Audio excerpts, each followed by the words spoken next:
بسم اللہ الرحمن الرحیم۔ معزز خواتین و حضرات، رب کائنات ظالموں کو مہلت دیتے ہیں، لیکن جب ان کی سرکشی، ان کا تمرد ایک خاص حد سے گزر جائے تو اللہ رب العزت پھر ان کی گرفت فرماتے ہیں۔ یہی آج کے ہمارے سبق کا موضوع ہے۔ قوم عاد یعنی سیدنا ہود علیہ السلام کی قوم کا اندوہناک انجام۔ معمول کے مطابق سب سے پہلے آیت مبارکہ کی تلاوت۔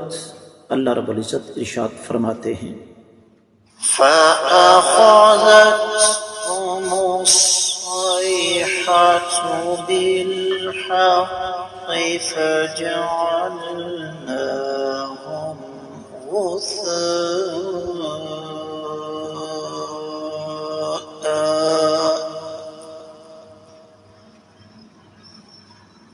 فَبُعْدًا لِلْقَوْمِ الظَّالِمِينَ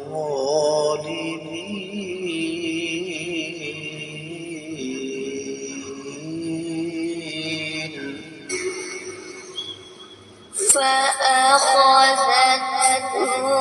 الصَّيْحَةُ بِالْحَقِّ فَجَعَلْنَاهُمْ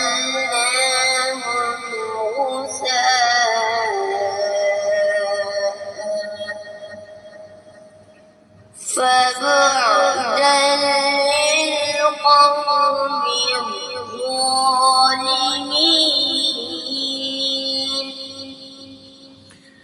معزز خواتین و حضرات، رب کائنات کی پاکیزہ کتاب قرآن مجید 18واں پارہ سورہ مبارکہ کا نام المؤمنون اور 41ویں آیت مبارکہ ہے۔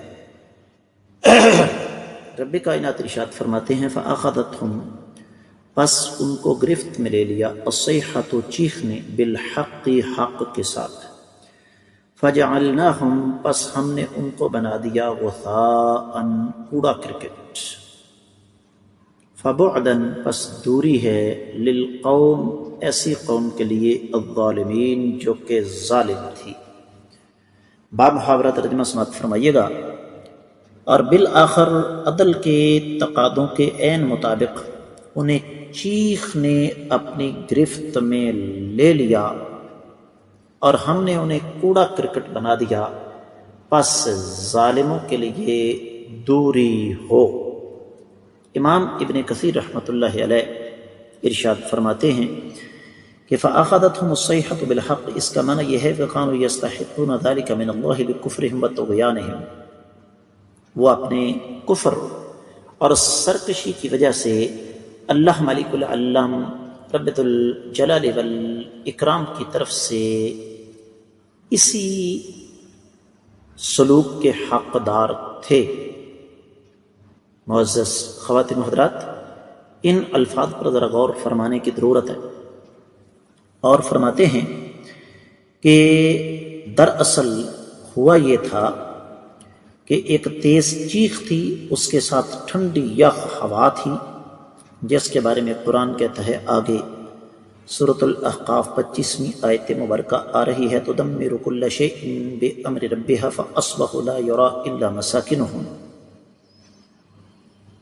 کہ اس تیز ہوا نے ہر چیز کو برباد کر کے رکھ دیا، سوائے ان کے گھروں کے کچھ بھی نظر نہیں آ رہا تھا۔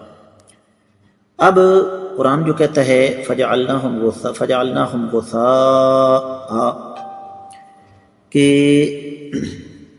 ہم نے انہیں کوڑا کرکٹ بنا دیا۔ غثاء کا معنی اہل علم یہ فرماتے ہیں کہ جب سیلاب آتا ہے تو سیلاب کے اوپر جو ایک جاگ یا خس و خاشاک سی آتی ہے اسے کہتے ہیں غثاء، اور یہ حقیر چیز ہوتی ہے جس کا کوئی فائدہ کسی کو نہیں ہوتا۔ اور فبعدا للقوم الظالمین کا معنی یہ ہے، آگے سورہ زخرف میں بھی یہ مضمون آ رہا ہے، وما ظلمناہم ولکن کانوا ھم الظالمین، 76ویں آیت مبارکہ سورہ زخرف کی، ہم نے ان پر ظلم نہیں کیا لیکن وہ اپنی جانوں پر خود ظلم کرنے والے تھے، اپنے کفر کی وجہ سے، عناد کی وجہ سے، اور اللہ تعالیٰ کے نبی اللہ کے نبی سیدنا ہود علیہ السلام کی مخالفت کی وجہ سے، تو یہاں ایک جملہ بڑا قیمتی ہے تفسیر ابن کثیر میں. امام ابن کثیر فرماتے ہیں فَلْيَحْذَرِ السَّامِعُونَ أَن يُكَذِّبُوا رَسُولَهُمْ، سننے والوں کو خبردار رہنا چاہیے کہ کہیں وہ اپنے رسولوں کی مخالفت نہ کریں، یعنی کہ یہ حکم قیامت تک کے لیے ہے. معزز خواتین و حضرات، دیگر کتب تفاسیر کا جائزہ لیا جائے تو اہل علم نے امام ابن کثیر رحمۃ اللہ علیہ کی تائید بھی فرمائی ہے اور کچھ اور بھی فرمایا ہے. امام ابن جریر اور امام بقائی نے اپنی معروف کتاب نظم الدرر میں اس بات کا جزم کیا ہے کہ وہ بدبخت اسی سزا کے حقدار تھے، اس لیے کہ ان کی حرکتیں ہی اس قسم کی تھیں. اللہ نے ان پر ظلم نہیں کیا لیکن ان نے اپنے اوپر خود ظلم کیا.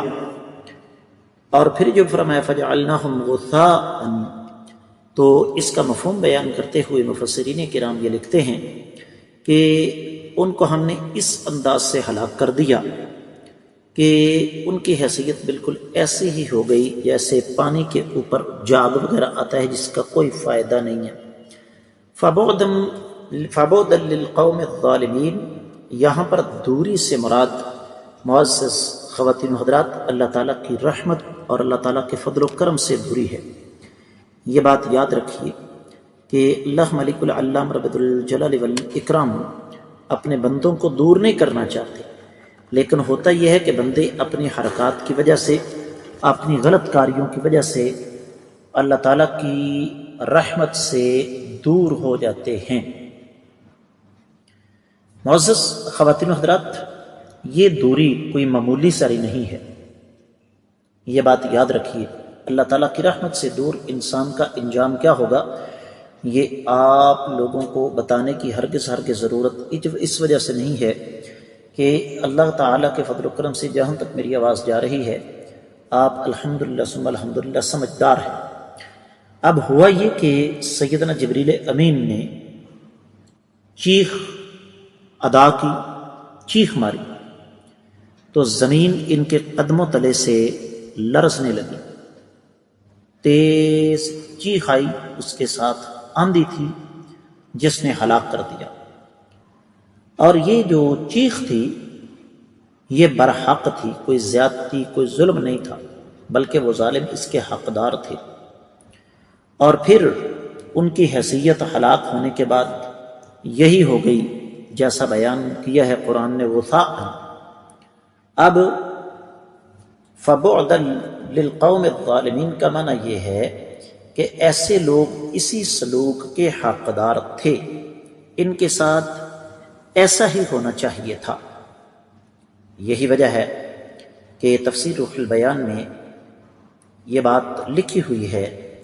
فرماتے ہیں هذا يدل على ان المراد بالقرن المذکور فی صدر القصة، کہ یہ جو فأخذتهم الصیحہ ہے، چیخ نے ان کو پکڑ لیا، دراصل یہ اس بات کی دلیل ہے کہ جو ابتدا میں بات بیان ہوئی ہے وہ یہی ہے کہ یہ قوم عاد تھی،